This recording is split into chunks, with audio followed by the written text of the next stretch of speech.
Just to introduce myself, I was born and raised here in Manila, specifically in the south of Metro Manila. My story begins as I was taking my girlfriend home from our house in Alabang to Bacoor in Cavite. Our usual route to avoid traffic is through Dong Hari. As we approached a large mall along Dong Hari, my girlfriend mentioned, "There's supposedly a shortcut to the right. Let's try it." At that moment, I hesitated a bit, but seeing many cars also turning right towards the said shortcut, I felt reassured. The road was a bit dark and not well lit, so I was driving slowly. After asking for directions several times because of the numerous twists and turns, I felt a chill down my spine due to the narrow path. The surroundings were dark as it was next to the river, and not many vehicles passed by. As we traveled along the narrow and dark road, it seemed like an old woman selling rags caught our attention, standing by the curve as she raised the white circular rags she was selling. For some unknown reason, I felt pity and slowly stopped to buy one of the circular rags she was selling. "Ma'am, how much are you selling those?" I asked after rolling down the window on the driver's side of the car. I noticed my girlfriend's eyes widened when I stopped and inquired about the circular rag being sold by the old lady. Perhaps this wasn't new to her, since I don't usually buy these. But at that moment, I felt intense pity for the old woman, because if I'm not mistaken, it was already around 11:30 p.m., and she was probably working doubly hard because Christmas was nearing. 20 pesos for 5 pieces. The old woman said with a smile. "All right, ma'am, I'll buy 5 pieces," I replied. I was surprised when my girlfriend held my right hand with a hint of concern. "Oh, sure, ma'am, I'll buy 100 peso worth." I quickly took my wallet out of my pocket while my girlfriend still held my right hand, and I also felt her pity for the old woman. So I handed her 200 pesos. "Ma'am, Merry Christmas," I said as I handed her the payment, and the old woman headed off, handing me the circular rags, and I slowly closed the window. I was startled when my girlfriend suddenly burst into tears. "Isn't the old lady pitiful?" I said to her, looking at the road with a gentle voice. Maybe she felt sorry for the old woman. I know my girlfriend is compassionate, so I expected her to be emotional. "What are you talking about? Who are you talking to earlier?" She continued to sob, sounding panicked. At that moment, my heart was about to burst from the loud pounding. My knees were almost shaking from the intense fright. From the sheer shock of the event, I stopped the car, looked for the circular rags I picked up, and placed them in the back of the car. When I turned around, I saw an old woman covered in blood with black eyes, muttering words I couldn't understand. We both screamed and quickly got out of the car, running to a distance. We called my girlfriend's brother to pick us up, and her dad arrived promptly. On the way home, my girlfriend was anxious and couldn't speak. I stayed at their place temporarily. After a few days, we asked the security guard. He said it was a new road that had been there for over a year, but there hadn't been any incidents reported similar to what happened to us. My grandfather hails from Samar, while my grandmother is from Leyte. Way back in the 80s, before the 90s, they had the opportunity to relocate here in Dasma because Marcos provided free housing in Dasma, and they were chosen to be given land as well. So they moved here to Dasma, and life in the province was good, but you really had to be hardworking. They dreamed of settling in Manila, and now they have made the move. The place was surrounded by farmlands with few residents, and their neighbors seemed quite far away. Their neighbors were also lucky to have been given housing by Marcos.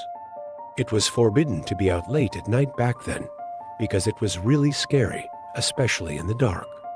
According to my grandmother, sometimes you would suddenly wake up and see a soldier walking straight ahead, as if in a hurry, and then disappearing. Before they moved to this land in Dasma, it was said to be a dumping ground for the dead.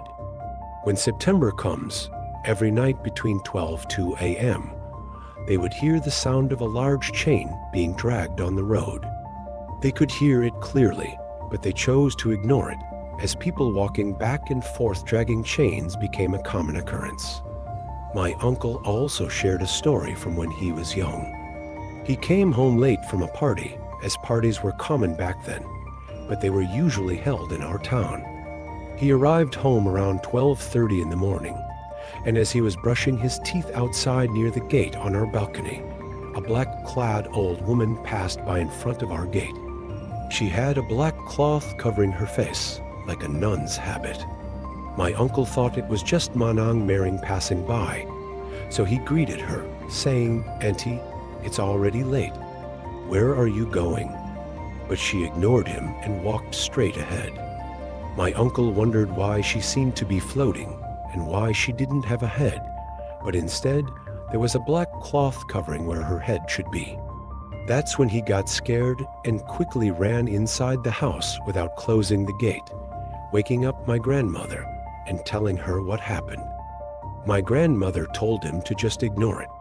As for my experience, it happened when I was washing dishes late at night because of my schoolwork. It was already 12 o'clock, and I had just finished washing. I had a lot of similar tasks and reports to do. Of course, there were leftover scraps from dinner, so after washing, I would throw them outside where the pigs were. During those times, there were no streetlights at the corner or in the alley, so it was dark. But we were used to it. As I was about to throw the scraps, it was raining, and when I looked at the corner, it was dark, but I thought I saw a soldier standing there. He was holding something, and his body was straight, but he was holding something round.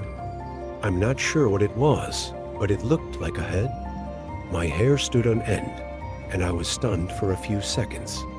But when I blinked, he suddenly disappeared from my sight, so I quickly went inside the house because I got scared, of course. My grandparents said that this place used to be a dumping ground for corpses, like soldiers and others, and it seems like their souls are still not at peace, which is why they manifest themselves. Let's just pray for the peace of their souls.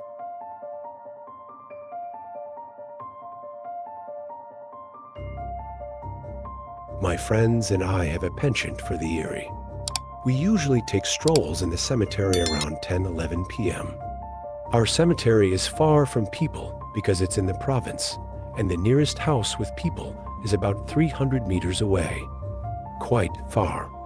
There's no curfew for us. Nothing happened.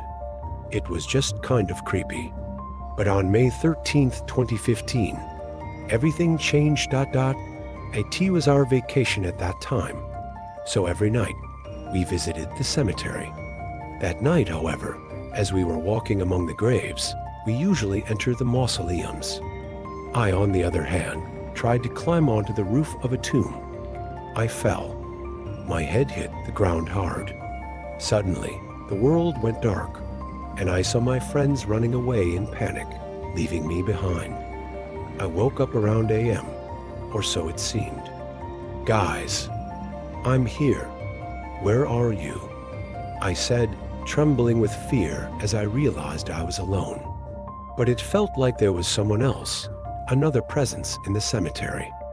My hair stood on end, and at that moment, I knew what was going to happen.